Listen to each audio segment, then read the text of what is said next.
3 weeks before I ended up on my aunt's kitchen floor, my family wanted exactly one thing from me. Not my opinion. Not my well-being.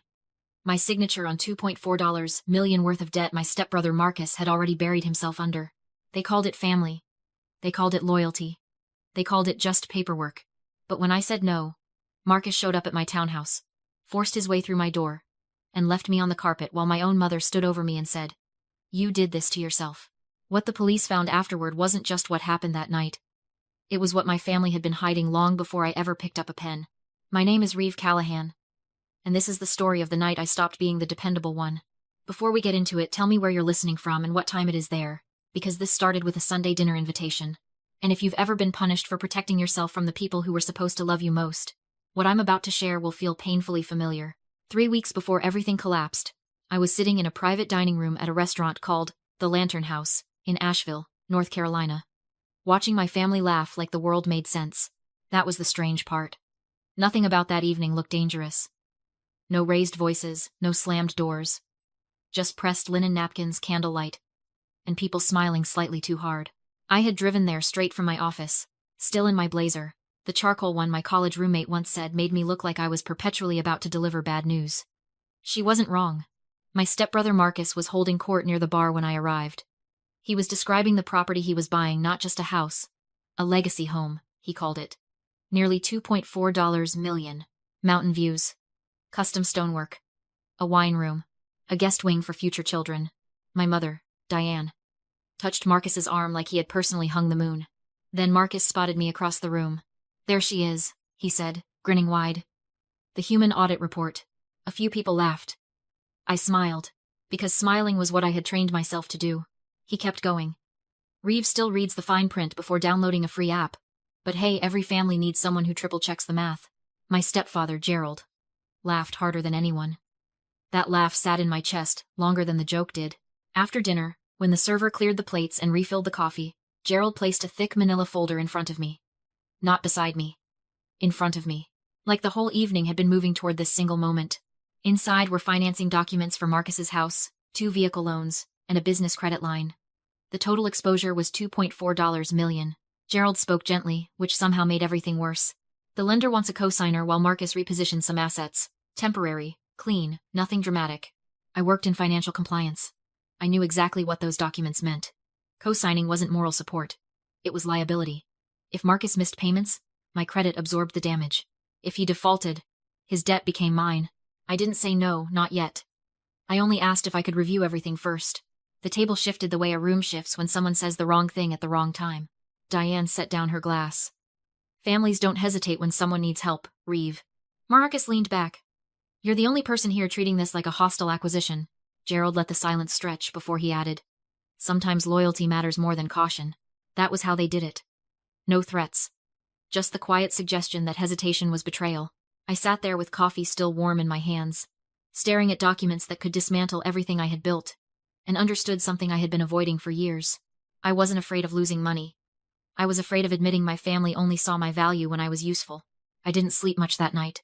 By 6 a.m., the folder was spread across my dining table, and I was already 3 layers deep into public filings. I worked in compliance. Finding what people tried to hide inside clean-looking documents was literally my job. Marcus's income projections were too smooth. No dips, no delays, no mess. Then I found the LLC names. Stratton Residential Group. BM Holdings LLC. Peak Tier Properties. Different names, same registered address, same circular financial structure. I kept digging. Maxed business credit lines. A private lender not disclosed in the packet. 2 lawsuits from investors claiming Marcus had misrepresented project timelines. And buried beneath a refinancing note, a balloon payment that made no sense unless someone was expecting a sudden cash injection within months. Or unless someone else was going to be left responsible when everything caved. I sat back and stared at the rain sliding down my kitchen window. My mother had called this straightforward. Gerald had called it family. Marcus had called it paperwork. Nobody had called it what it was. That Monday, I took everything to a financial attorney named Cora Whitfield, someone I knew from a fraud case 2 years earlier. Sharp, unflappable, almost impossible to rattle. Exactly what I needed. She read quietly for 20 minutes. Then she stopped and looked up over her reading glasses. "There are 4 additional entities he didn't disclose," she said. "Shell LLCs, delinquent business taxes, a balloon payment on the flagship property, One luxury vehicle lease already flagged for default. 2 investor complaints still open. If you sign those documents, Cora said, tapping the folder, they don't just own your credit. They own your future. I sat in my car afterward for almost 40 minutes without starting the engine. Marcus hadn't asked me to stand beside him. He had asked me to stand under him while the ceiling fell. That evening, I drove to my mother's house unannounced. Gerald opened the door in his cardigan, iced tea in hand, annoyed before I said a word. I laid everything out plainly. The lawsuits, the hidden debt, the balloon payment, the undisclosed lenders. My mother listened without surprise. That told me everything. You knew, I said. Gerald's jaw tightened. I knew Marcus was under pressure. You knew he was drowning and you still tried to tie me to him. Don't make this uglier than it is. It is ugly. He set down his glass very carefully. Marcus may take risks, but at least he builds something. You just protect yourself. I had spent my entire adult life being the dependable one, the daughter who saved, who planned, who showed up and cleaned up quietly. And somehow my stepfather had turned that into a character flaw. I left before I said something I couldn't take back. 2 nights later, Marcus came to my door. It was past 9 p.m. when he knocked hard enough to shake the frame. I opened the door on the chain. He was standing in the hallway, rain on his jacket, something past anger in his eyes. You hired a lawyer, he said. I got advice. You went digging through my business. You asked me to sign for it. His eyes moved past me, to the documents spread across my kitchen table. Cora's notes. My printed screenshots. The folder I'd labeled exposure file. Something shifted in his expression. Not surprise, recognition. He hit the door with his shoulder. The chain broke clean from the frame. I stepped back fast. Marcus, stop. He came in anyway. You think you're better than everyone because you play it safe? I'm not signing. That's final. That was the first time I'd said it without softening it. What happened next came in pieces. His hand on my arm. My back connecting with the wall. Pain cracking through my shoulder. My feet losing the floor. I remember the corner of the coffee table. The sound of something ceramic breaking. My body hitting the hardwood in a way that told me immediately something was wrong. Marcus stood over me, breathing hard. One signature. That's all this ever was. Then my mother's voice came from the doorway. For one breathless second, I thought she'll see this. She'll finally understand. But Diane didn't rush toward me. She looked at Marcus first. Then she looked at the papers scattered across the floor. Her face settled into something cold. You always push people to this point, she said. I tried to sit up. My shoulder screamed. Mom. He broke into my home. Her eyes moved to my face, then away. You brought this on yourself. There are sentences that don't land loudly. They just sever the last thread holding you together. I reached for my phone on the floor. Screen cracked. Still lit. Don't make this worse, Gerald said from behind her. I looked at my mother. I need help. You need to stop making yourself the victim every time this family asks something of you. They left. The door hung open. Rain blew in from the hall. I stayed on the floor until I couldn't anymore. Then I used the wall. Then the door frame. Then the car. I don't remember most of the drive. I only remember the highway lights smearing across the windshield and my right hand gripping the wheel because my left arm wouldn't cooperate. I drove to the only person who had never once asked me to shrink myself. My Aunt Sylvie. She opened the door before I finished knocking. Her face changed the moment she saw me. Not fear. Exactly. Something older and harder. Horror wrapped in love. Reeve. I didn't sign, I said. Then the porch light blurred. And she caught me as I went down. I woke up at Mission Hospital in Asheville. White ceiling. Monitor beeping. My right arm strapped and elevated. Sylvie was asleep in the chair beside the bed. Still in her housecoat. One hand resting near the blanket. Close enough that I knew she hadn't left. A detective named Ren Okafor came in later that afternoon, calm and direct. The kind of person who makes space for truth without decorating it. I told her everything. The restaurant dinner, the loan documents, the financial records, the SUV I'd seen parked outside my building, the photo Marcus sent of me entering Cora's office taken from across the street. Detective Okafor wrote, without interrupting. When I finished, she looked up. Your mother witnessed your condition and left you on the floor. I nodded once. Her jaw tightened almost imperceptibly. This isn't just assault. We're looking at coercion, financial intimidation, possible witness interference. For the first time, what happened to me had legal names. Not a family disagreement. Not me being difficult. Not me being too sensitive. It had names. A neighbor's doorbell camera had captured part of the hallway, imperfect angle, muffled audio but enough. Marcus forcing the door. The sounds from inside. Diane arriving. And one sentence. Coming through clear. You brought this on yourself. The courtroom hearing was the kind of morning that smells like wet umbrellas and fluorescent lighting. Sylvie walked in beside me, Cora Whitfield on my other side.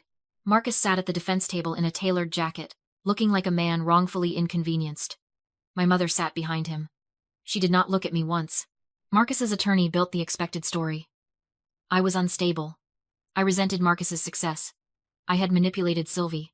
I had turned a family misunderstanding into a legal attack. Then Cora stood up. She didn't raise her voice.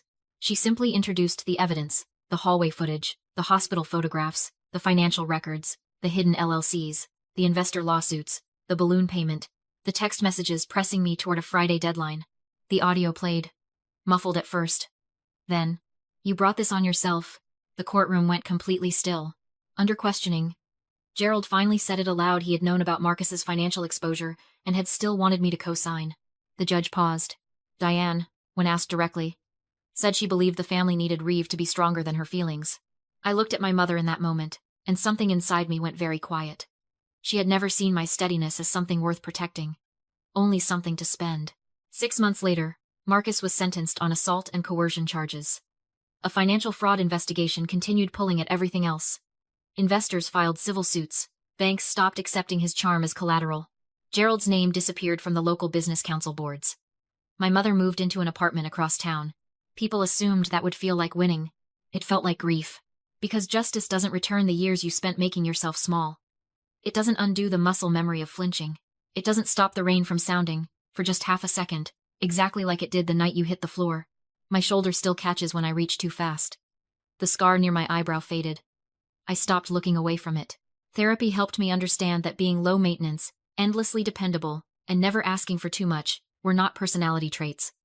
They were survival strategies I had long outlived. The deepest injury was never physical. It was believing love had to be earned by making yourself useful. A few months into recovery, I started speaking at financial literacy workshops across Western North Carolina. Co-signing, personal guarantees, credit freezes, elder financial abuse, how family pressure often sounds loving right up until the paperwork arrives. After one session, a woman in her 60s waited until the room emptied. She twisted the strap of her purse and said quietly, "My son has been calling what he's asking me to do loyalty for 2 years." I didn't have a name for why it felt wrong until tonight. I had to look down at my notes for a moment. That was when my pain became something other than wreckage. Sylvie's kitchen table. Late October. The smell of coffee and wood smoke and something baking. I had taken my mother's old watch left to me originally. Redirected to Marcus years ago. Quietly recovered by Sylvie to a jeweler in Brevard to be restored. When I opened the back panel, there was an inscription so faded I almost missed it.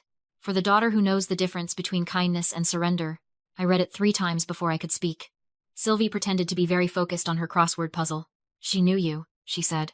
That weekend, a few people gathered at Sylvie's back porch. Not many. Cora. Detective Okafor. A colleague named Joelle who had once waited in a break room doorway just long enough to let me breathe. A few others who had never once asked me to bleed to belong. Simple food. Warm lights. Easy laughter. Someone asked if I regretted fighting back. I looked out over the mountains turning dark blue at the edges. "No," I said. "I only regret how long I believed that surviving people who hurt you was the same thing as loving them." The group went quiet, but the good kind. The kind that holds respect in it. Later, I stood alone at the railing, listening to the watch tick steadily in my jacket pocket. Some wounds don't fully disappear. But eventually, they stop deciding the shape of everything ahead. I slipped the watch back into my pocket and walked toward the porch light. Toward the sound of people laughing softly over coffee. Not the family I was born into. The family I chose. Have you ever been pressured to choose between your financial future and your family's approval? I'd really like to hear your story in the comments.